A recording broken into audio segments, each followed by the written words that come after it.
You guys, we gotta talk about Taylor Swift, because her name is everywhere right now. She just dropped the announcement for her brand new album, and fans are already losing it. But the real buzz? People are asking if one of these songs is actually about her friendship with Blake Lively, a friendship many think is falling apart. So here's the deal.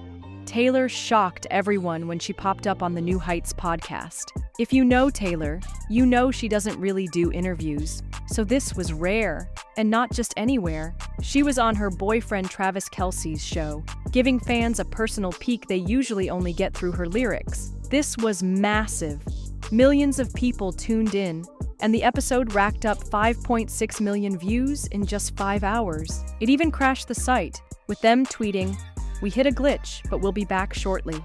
That's how big this was. And the reason I wanted to have it sort of like an offstage moment as the main album cover is because this album isn't really about what happened to me on stage. It's about what I was going through offstage.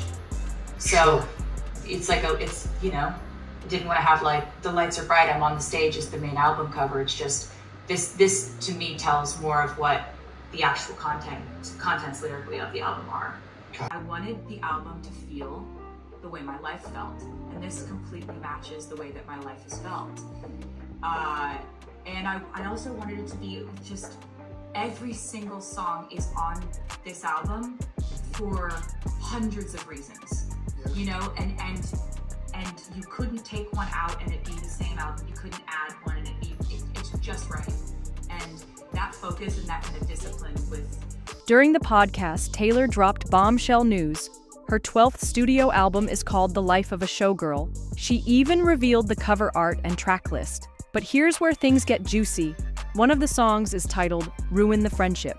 It's track 6, and fans can't stop speculating that it's aimed at Blake Lively. Another track, Cancelled, is also raising eyebrows. No confirmation yet, but the timing has people talking. Now, Taylor did say the album was inspired by stuff that happened after her shows and during the Eras tour. That tour wrapped in December, which is important, because the rumors about her and Blake didn't really heat up until this March. At a point where something can be about me, like my name can be in the actual headline, and it can still be none of my business. Okay? People can be out here, people might be out here doing too much. Just shaking ass. Doesn't mean I have to do a damn thing. Yeah.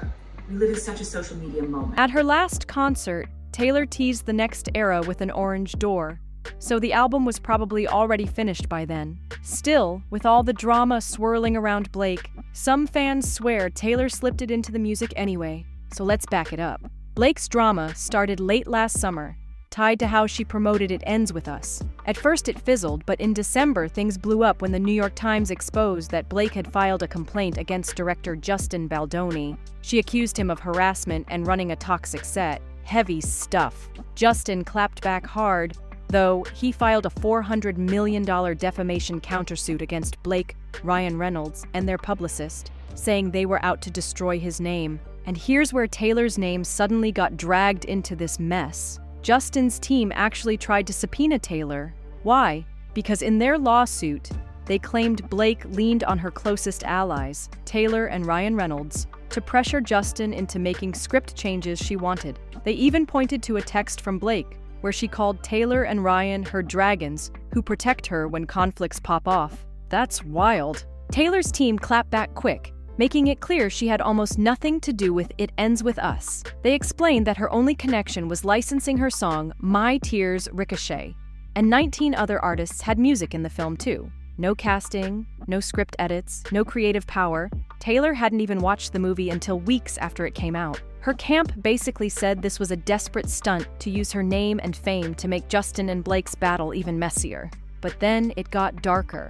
Justin's team pushed forward with a bombshell. They claimed Blake actually threatened to leak private texts between her and Taylor if Taylor didn't publicly stand by her.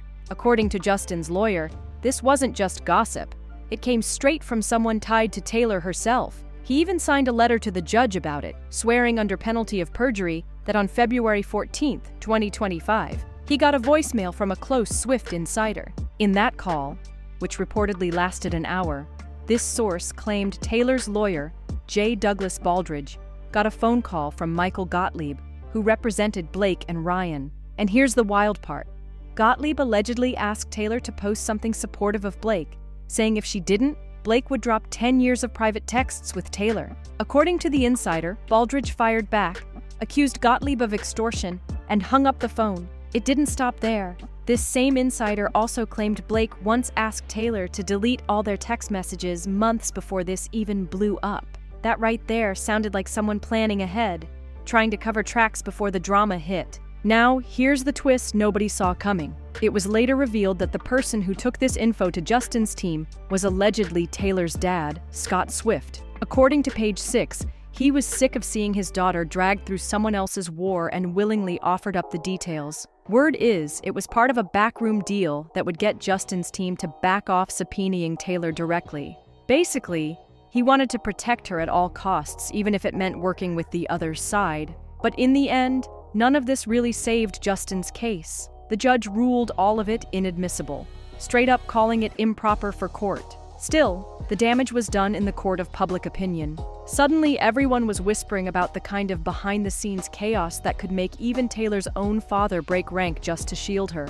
The subpoena for Taylor was eventually dropped, but the massive lawsuit is still alive. And now the big question hanging in the air is whether this friendship breakup between Taylor and Blake is more real than anyone wanted to believe. Blake and Taylor's friendship clearly didn't survive this storm. Whether or not Taylor's new track, Ruin the Friendship, is about Blake, we won't know until the album drops and we can pick apart the lyrics. But fans are already convinced the shade is real. Some are even spinning theories that the song could be about Karlie Kloss instead, but Blake's name is the one stuck in everybody's heads right now. And here's where it gets extra messy. On the podcast, Taylor opened up about dealing with negativity and how sometimes she'll end up in a headline when she had absolutely nothing to do with the story. A lot of people took that as a slick little jab at Blake and Justin's drama, since Taylor's name was dragged through the mud for months without her actually being part of the fight. That subtle comment hit hard, and Swifties swear it was her way of firing back without naming names. So, yeah, this whole situation has people wondering if Taylor finally decided to cut Blake loose after years of friendship. Was it betrayal? Damage control? Or just Taylor protecting her peace? Either way, the whispers aren't dying down anytime soon. But now, I want to know what you think. Do you believe Taylor wrote about Blake on this album, or is it all just fan theories? Drop your thoughts in the comments. Make sure you hit that like button, subscribe, and I'll catch you in the next one.